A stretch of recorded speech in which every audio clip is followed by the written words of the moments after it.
Well, hey everybody, if you can't tell where I'm at, Citizens Bank Park in Philadelphia. It is the second series in the Phillies schedule at home against the Twins, and I couldn't miss it.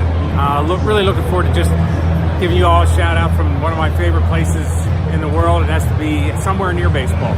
And today, no exception. Beautiful, beautiful, beautiful 65-degree day, and you can see behind me the field. I spent a lot of time on fields, not quite as nice as the one behind me, but as I was growing up, baseball was my thing. I mean, I absolutely loved it, and this lineup especially is so fun to watch. I mean, they're sitting at 5-1 right now. Struggling a little bit today, but with the all-star lineup, starting with McCutchen and going to Segura and D. Bryce Harper, Reese Hoskins, and JT Realmuto. Well, I'll tell you what, this lineup just won't quit. But what I love about baseball is just the strategy behind it. Most people think it's like watching grass grow if you don't know it, but there's so much to the game, and it's so cool to be here when you get a chance to actually understand what's going on. But it wasn't always that way for me. I had a situation young when I was growing up. My dad was a little rough around the edges, and he was a coach of mine for years. Well, that wasn't exactly the best idea. So I don't always recommend it. If you're a dad, you better be a special dad to be a coach. But I had a lot of the wounds that came into my life were around baseball.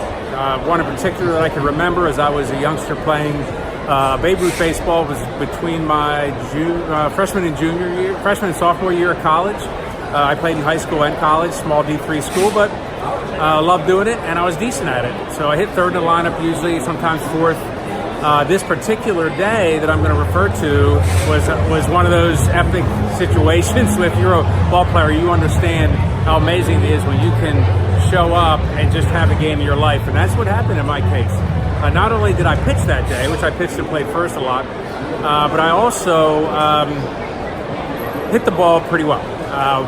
Threw a one-hitter and got a 2-run home run to win the game. Even though we won 7-0, it was my home run that tipped it off the other direction. And I'll tell you what, that was a special day for me. But it was also a day when I struggled with the result because of a comment that my dad made after the game that was really, really hard. In fact, if I remember right, it was more like I stuck a stake in the ground and said, you know what, from this point forward, I got to think more about what's going on behind me.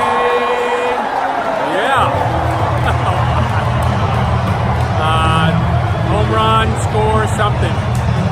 Trying to be serious, but wow, something good's happening. I love it. So, throwing a one-hitter, yeah, that bell means home run.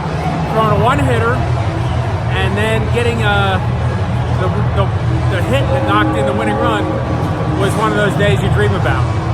But for me, that wound went deep. My dad, after the game, said to me, look, boy, it's a tough situation because if it weren't for that one run, it would have been a perfect game. So, it's kind of disturbing when you think about it. I stuck that stake in the ground at that point, said a lot about my significance. The wounds that came out of that were really, really hard. But I'll tell you what, God healed it. I got to think back on those days and understood my dad's struggles and what he was dealing with too. It was never always a good situation from him. He was a tough guy who really didn't understand healing, even though he got saved later in life, and so his stuff came out on me.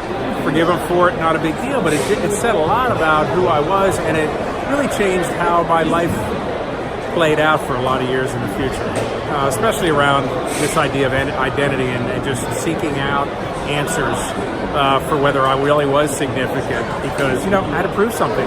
Performance, people-pleasing, that was the name of the game for me after getting hurt from that kind of a wound, if you will. But Jesus healed it all. He helped me reinterpret it. And to this day, it doesn't bother me. In fact, I'm looking forward to seeing my dad in heaven. Maybe we'll see the game of the century, the game of eternity up there somewhere together. So, yeah, if you're struggling today, don't worry about it. God's got it. Enjoy your day. It's a beautiful one here. I'll see you back soon.